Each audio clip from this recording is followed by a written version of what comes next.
My name is David Larry, and I am 90 years old. I was born on the 16th of January 1936 in Fairhope, Alabama. A small town in Baldwin County, sitting quiet along the eastern shore of Mobile Bay. It was a gentle place to grow up. The kind of place where people knew your name, where the air in the morning smelled like pine and salt water, and where life moved slowly enough that you thought you had all the time in the world. I don't say that to be poetic. I say it because that slowness gave me a false confidence. It made me believe that time was something that waited for you, that the people you loved would always be there when you finally turned around.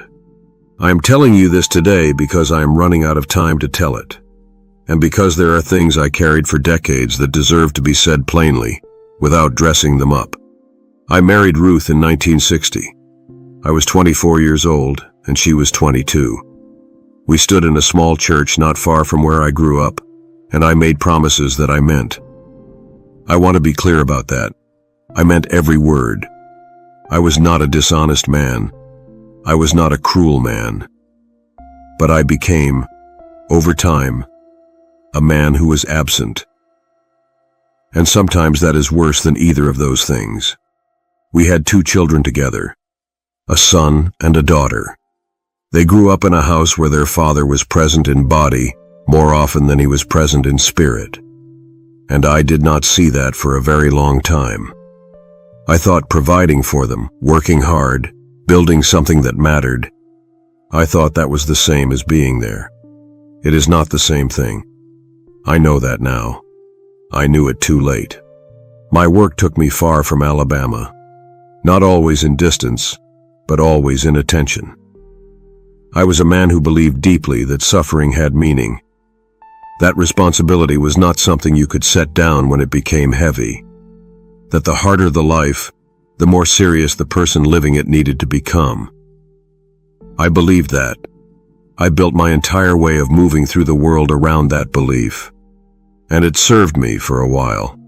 It made me disciplined. It made me effective. It made me the kind of man other people looked to when things got difficult. But it also made me hard to live with, hard to reach, hard to soften. Ruth used to say that I was more comfortable with ideas than with people. She said it gently. She was always gentle with me, even when I didn't deserve it. I would brush it off. Tell her she didn't understand the nature of the work, the weight of what I was trying to do. I thought she was asking me to be smaller than I was. I was wrong. She was asking me to be more present than I was. Those are completely different things. Through the 1970s and 80s, the criticism grew. The more I said, the more people pushed back, not always fairly. There were attacks that were dishonest, distortions of what I actually believed, people who wanted to reduce me to something simple so they could dismiss me. That happens to anyone who says things that make people uncomfortable. I understood it intellectually, but it wore on me. I won't pretend otherwise. You live under that kind of pressure long enough and it changes you. Not dramatically, not all at once. Slowly, the way water wears down stone. I became more guarded, more reactive. I slept less. I ate poorly. I pushed through exhaustion as though exhaustion were a sign of weakness, rather than a signal from a body that was trying to tell me something. By 1990, I was not well. My body had been sending signals for years and I had been ignoring them. The depression wasn't what most people imagine when they think of that word. It wasn't sadness exactly. It was a kind of weight, a heaviness that sat on everything. Food lost its taste. Sleep stopped feeling like rest. I would wake up in the morning and the first thought I had was not about the day ahead. It was about how long the day was going to be. A doctor prescribed me clonazepam, a benzodiazepine. He said it would help, and at first it did help. The edges softened. The constant hum of anxiety quieted down enough that I could function. I thought I had found something that was managing the problem. What I did not understand was that the medication was not managing the problem. It was postponing it.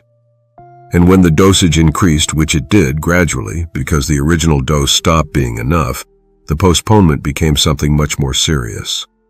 I did not understand what dependence meant. Not really. I knew the word. But I thought dependence was something that happened to other people. People who were weaker or less disciplined, or who had less reason to hold themselves together. I was wrong about that too. Dependence does not care how disciplined you are. It does not care how serious your reasons are. It is a biological fact, not a moral judgment. When I tried to come off the medication, the withdrawal was unlike anything I had experienced in my life. I have been in pain before, real pain. But this was different. This was my own nervous system turned against itself. I cannot describe it accurately to someone who hasn't been through it.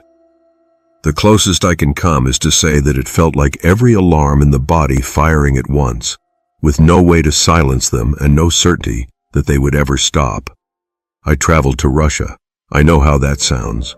But I was desperate, and there were people there doing something experimental, something that wasn't being done anywhere else. A medically induced coma, intended to allow the body to reset, to let the withdrawal process happen without the full conscious experience of it. I left my family to go to Russia for this treatment. Ruth was still alive then. My son and daughter were grown, but they were not old. They had their own lives, their own concerns, and I added to those concerns in ways I am not proud of. The treatment in Russia did not go the way we hoped. I developed pneumonia during the procedure. When I came out of the coma, I had lost coordination, motor function, things I had always taken entirely for granted, the ability to walk steadily, to hold something without dropping it, to move through space the way a person expects to move. Those things were gone. Not permanently, but gone in a way that felt permanent while they were gone. I spent months recovering, first in Russia, then in Serbia, far from home, far from Ruth, far from my children. There were days in those hospital rooms when I thought I might not make it back to Alabama, when I thought the last time I had spoken to my family might actually be the last time. I did make it back, diminished, but back. And I thought the worst was behind me. In 1996, I was 60 years old. The number matters because 60 felt like a threshold to me. I thought by 60 a man had earned some stability, some quiet. I had been through so much already. I was not looking for more. I was helping clean a house, a practical, ordinary thing, the kind of task that doesn't feel significant while you're doing it. There was mold. I didn't know it at the time. You can't always see it, and you can't always smell it, and I was not thinking about my health in that moment. I was just doing what needed to be done. What followed over the next weeks was a kind of unraveling I was not prepared for. The condition is called CIRS, Chronic Inflammatory Response Syndrome. My immune system, which was already compromised, reacted to the biotoxins from the mold exposure as though they were an invading army. Except the battle it waged was inside my own body, and my own body paid the price for it. The inflammation spread. My lungs were affected. What started as respiratory symptoms escalated to pneumonia. The pneumonia escalated to sepsis. I was hospitalized in critical condition. That is not an exaggeration, and it is not a dramatization. That is what my medical records say. Critical condition. For weeks I could not communicate with my family. Let me stay with that for a moment because I don't want it to pass by too quickly. Weeks, not hours, not a day or two. Weeks where my children did not know if their father was going to live or die. Where Ruth did not know if the man she had married 40 years ago, the man she had stayed with through every difficulty, was going to come home. My daughter told me later that she had prepared herself for the possibility that I would not survive. She had started, in her mind, to do the work of imagining life without me. She said it quietly, the way people say things they have held for a long time. And I didn't know what to say to her when she told me. I still don't. Not entirely. The nerve damage from that hospitalization was significant. Polyneuropathy. The nerves along my extremities were affected in ways that took years to fully understand and even longer to partially recover from. There were things I lost during that time that I never fully got back. But I came home, not fully recovered, not the man I had been before any of this, but alive and home and in the care of people who had every reason to be angry with me and chose instead to take care of me. For 5 years I lived quietly in Alabama. My son came, my daughter came. Ruth, who was aging herself, who had her own health concerns, who had every right to look at everything I had put this family through and feel something other than tenderness, Ruth took care of me. I want to be honest about what those 5 years were like, because I think there is something important in the honesty. They were not easy. Recovery from something like what I had been through is not a straight line. There were good days and bad days, and the bad days were sometimes very bad.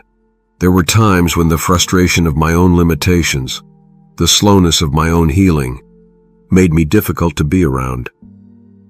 There were times when I said things I should not have said, when I was impatient with people who were giving me everything they had. And still, they stayed. My family, the people I had left, the people I had been absent from for so many years in so many different ways, they were the ones who were there. Not colleagues, not the people who had engaged with my work or built their understanding of the world on ideas I had shared. My family. It took me a long time to sit fully with that, to let it mean what it actually meant. There is a particular kind of pain that comes from being loved better than you deserve. I don't say that to be self-pitying. I say it because it is true, and because recognizing it is part of how you stop doing the things that cause it. By the time I was fully recovered, I was in my mid-60s. Ruth and I had more years together, and I'm grateful for those years. She died a few years ago, and there is a particular quality to the quiet in this house now that I feel every single day. It is not dramatic. It is just present, like a chair that has been moved, and you keep expecting to find it where it used to be. My son visits when he can. My daughter calls more than he does. I have grandchildren who have lives I cannot fully follow and who are building worlds I can barely recognize.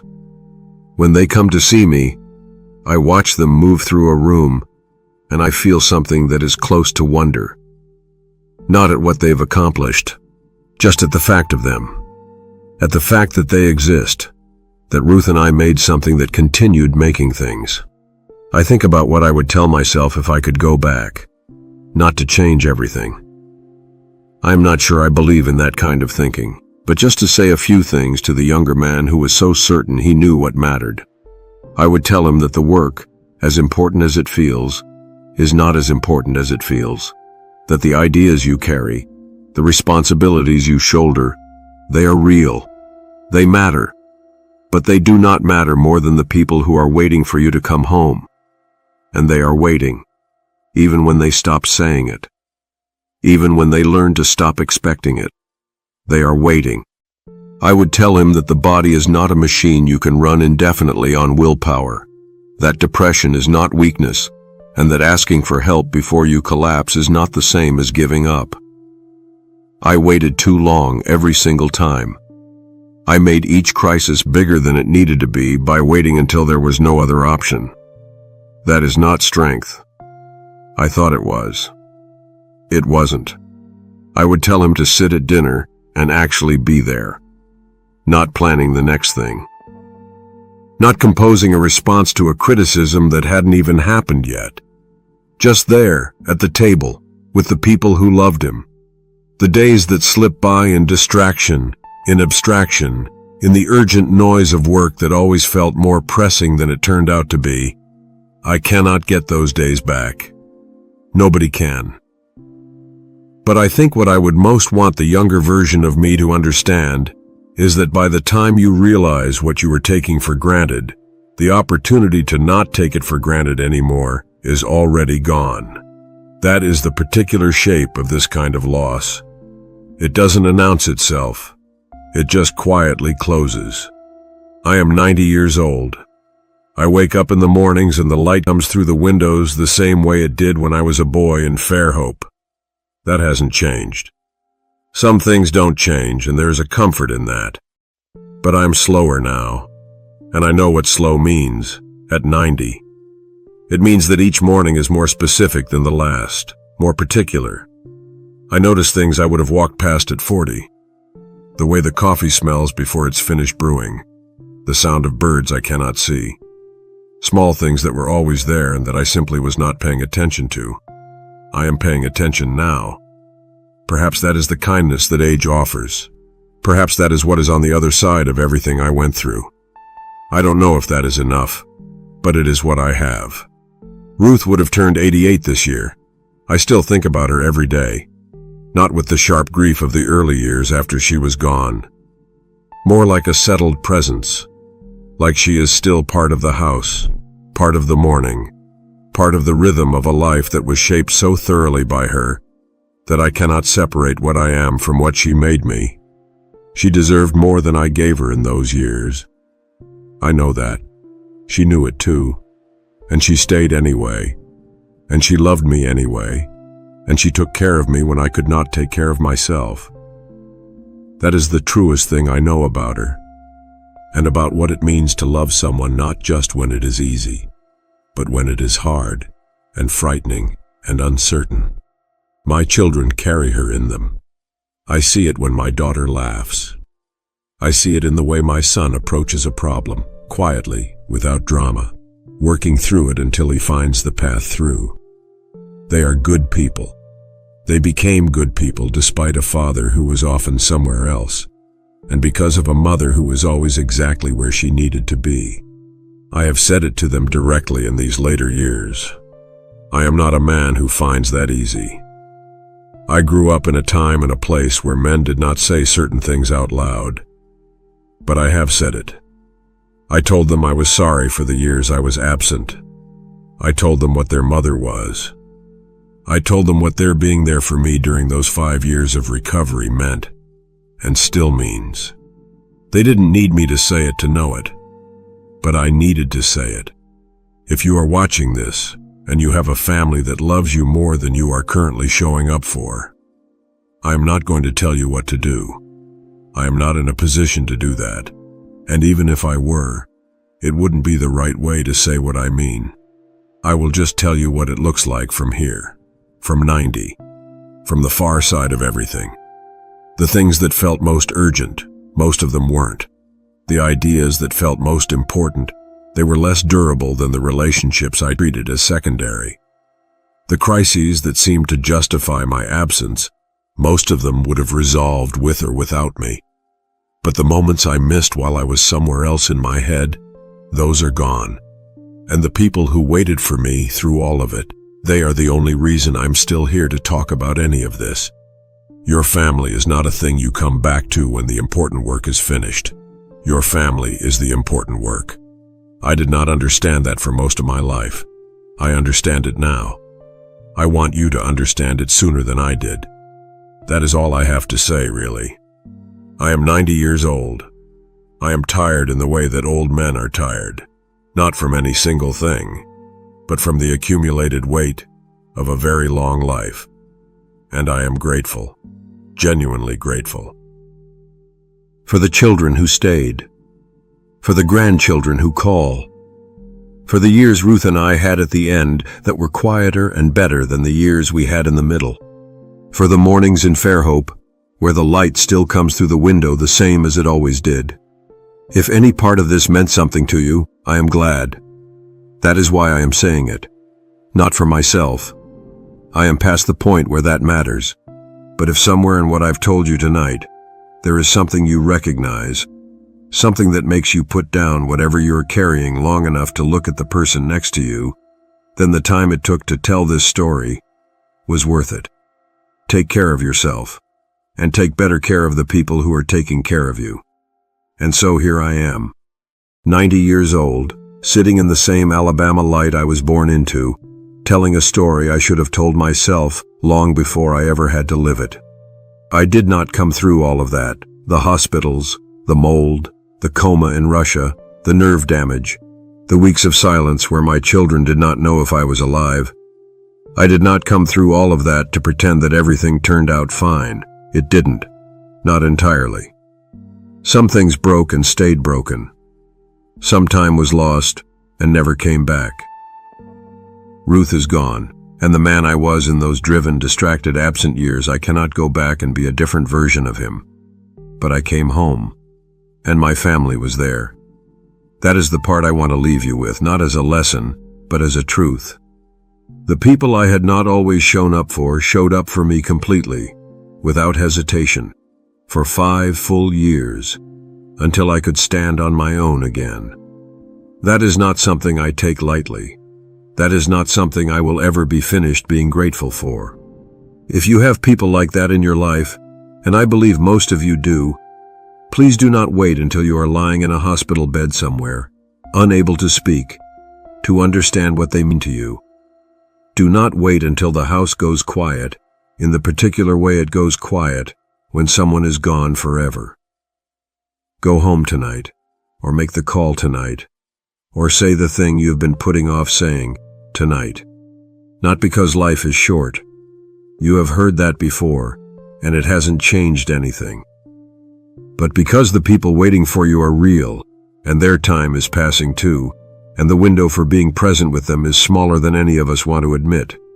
I am nearly out of time, but you may not be. If this story sat with you in any way, if something I said felt familiar, if it reminded you of someone you love, or something you have been postponing, I would be grateful if you shared it.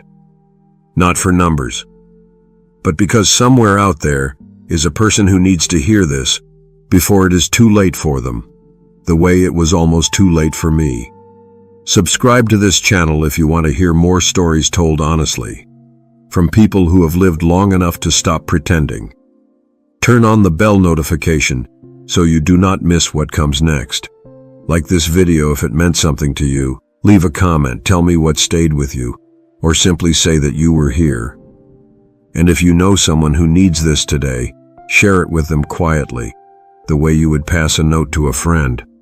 Thank you for listening to an old man tell the truth. It is the most useful thing I have left to give.